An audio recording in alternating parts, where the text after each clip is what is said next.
Hi class, welcome back. This video is going to wrap up our discussion of Aristotle by looking at some of the worries for his theory of eudaimonia and his reasoning trying to support it. The video is going to briefly review Aristotle on eudaimonia and the function argument, but then it's going to jump into some worries that relate to, more generally, worries for objective accounts of well-being, worries about mysteriousness and dogmatism and elitism. Then we're going to turn to some worries about how to identify our function, and then some worries about some potential problematic implications that Aristotle's reasoning or approach might have. All right, so remember, Aristotle identifies human flourishing or the good life with the exercise of virtue. How does he try to establish this kind of position? Well, he says a human life is good to the extent that it performs its function well. And a thing's function is what's going to be peculiar to that kind of thing. That's how you identify the function. Then when he applies that criteria, he thinks, well, what's peculiar to human beings is our rational capacities.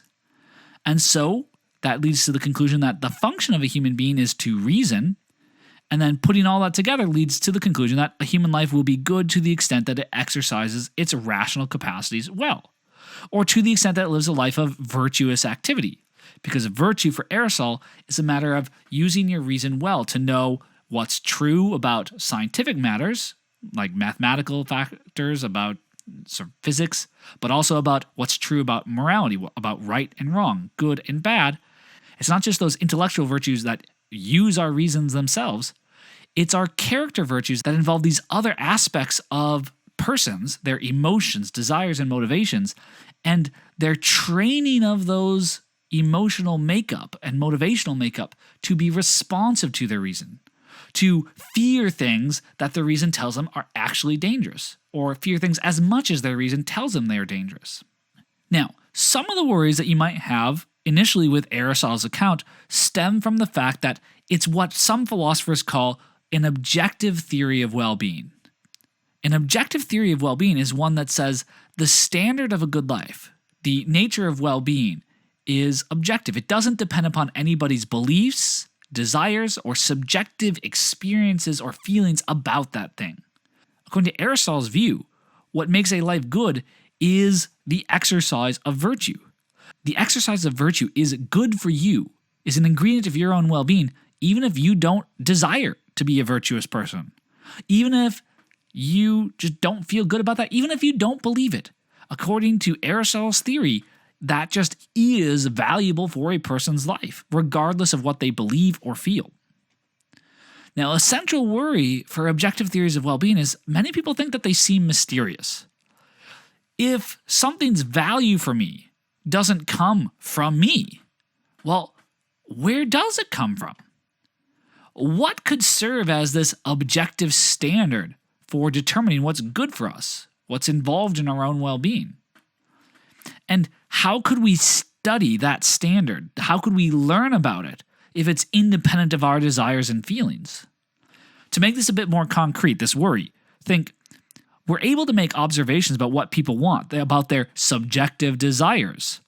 And we're able to make observations about what gives people this subjective experience of pleasure. And so if the good life was just a matter of giving people what they want, or about figuring out how to give people pleasure, we know how to study those things. We can make observations about those, and so we know how to learn about what the good life would be if that's the standard, if the standard was those subjective desires or those subjective feelings. But if the good life is determined by some objective standard outside of our desires and our pleasures, it isn't clear how to observe that value and to learn about it. Because you can't observe goodness using your eyes, your ears, your microscopes, or telescopes. So where do we look to learn about it? So Aristotle's version of this virtue theory does attempt to address some of these issues. Instead of setting your subjective desires as the standard of good life, or using your subjective experience of pleasure as setting the standard of good life, he says we ought to use a function as setting the standard. And this function is something that's independent of your desires or experiences.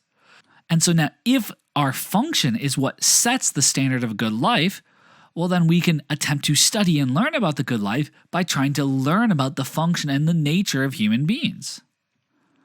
But then you might ask, well, okay, well, what determines our function? How do I learn what our function is? And where does that function come from? Now, Aristotle claims that our function can be identified with what's unique or peculiar to things of our kind. So we need to just make observations about the world and about humans and see, well, what makes them different than other kinds of creatures like animals or plants. But we'll see that that method runs into a couple problems. So some alternative things people have sometimes tried is they've tried to appeal to theology, appeal to God as a place to where they can learn about our function or purpose and to explain where that function or purpose might come from, how it might be created.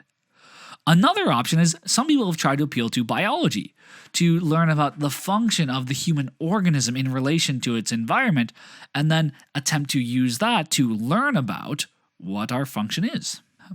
I'm not going to develop these approaches to trying to study and investigate the function of a human life, and in fact, there might be other options that you should consider.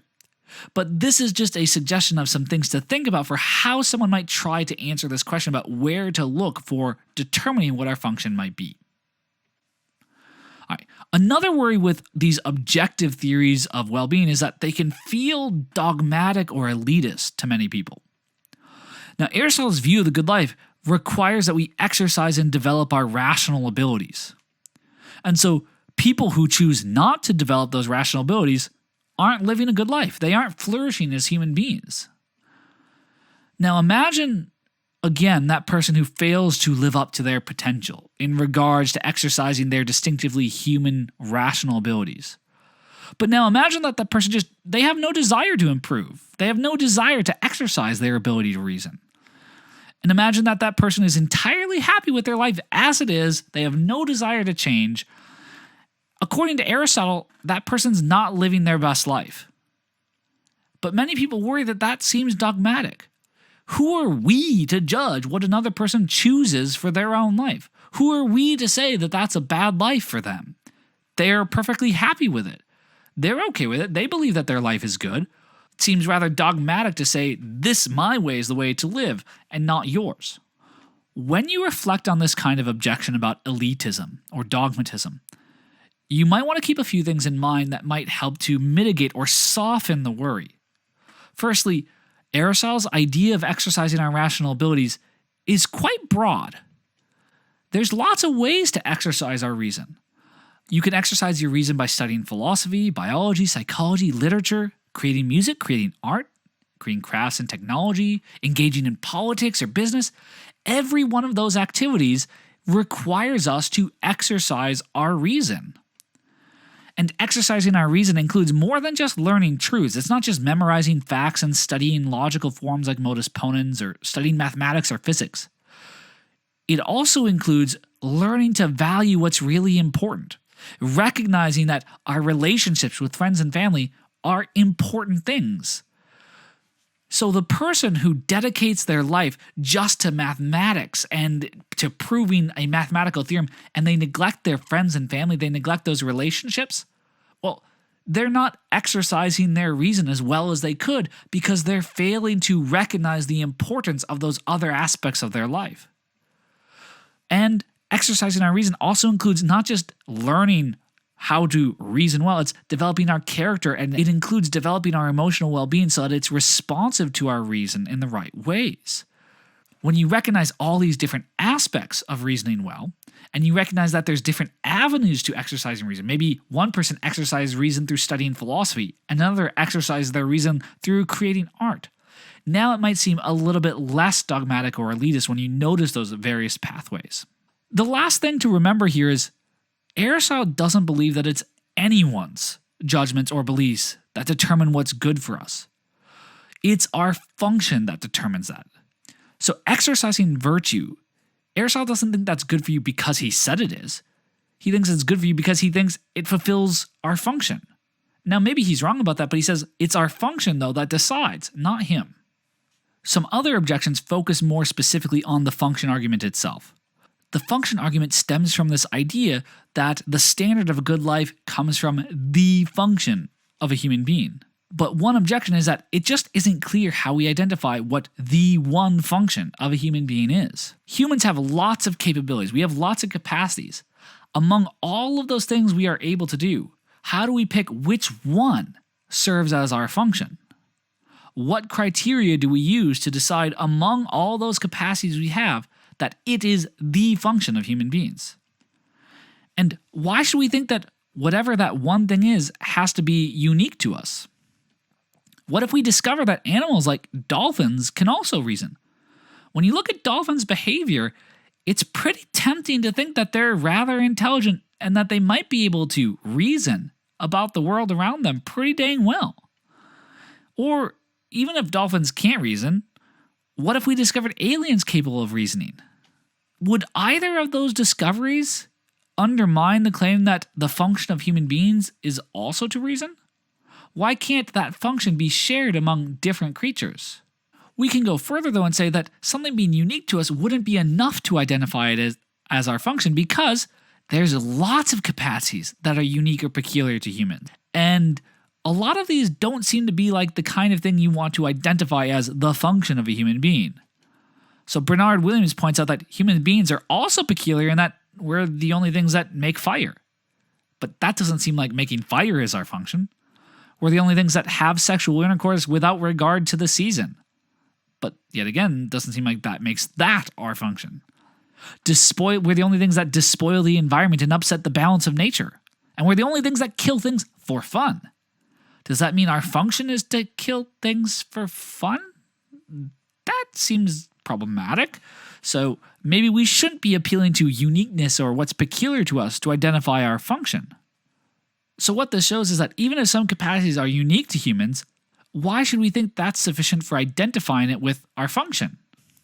The last kind of objection that I want you to be aware of is Aristotle had a lot of really interesting things to say about eudaimonia and how to put this virtue theory to practice, about the nature of our emotions, about the nature of friendship and relationships with family, and how that played an important role in achieving this eudaimonia he discussed.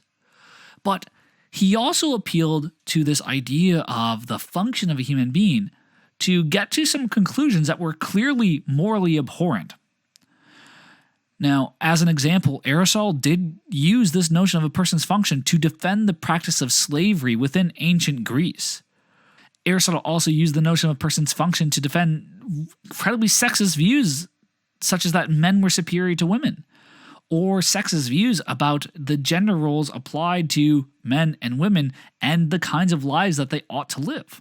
Independently of Aristotle, you can also just look at history to find numerous examples of people trying to defend clearly oppressive, racist, sexist practices by appealing to their claims about what the function of a human was. Now, I'm not going to go into the details of what Aristotle's arguments in favor of ancient Greece slavery was. I think the argument is clearly problematic. The conclusion is clearly false.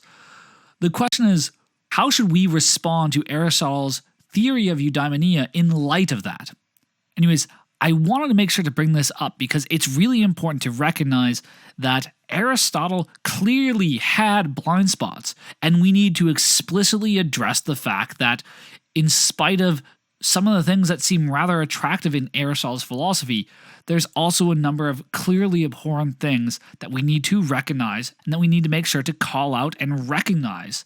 We shouldn't just try to gloss it over because it's Aristotle. And so I want to make sure everybody's aware of these problematic views that were in Aristotle, and then we can think about and reflect on how should we use that to assess the other things in Aristotle. So that's all for this video.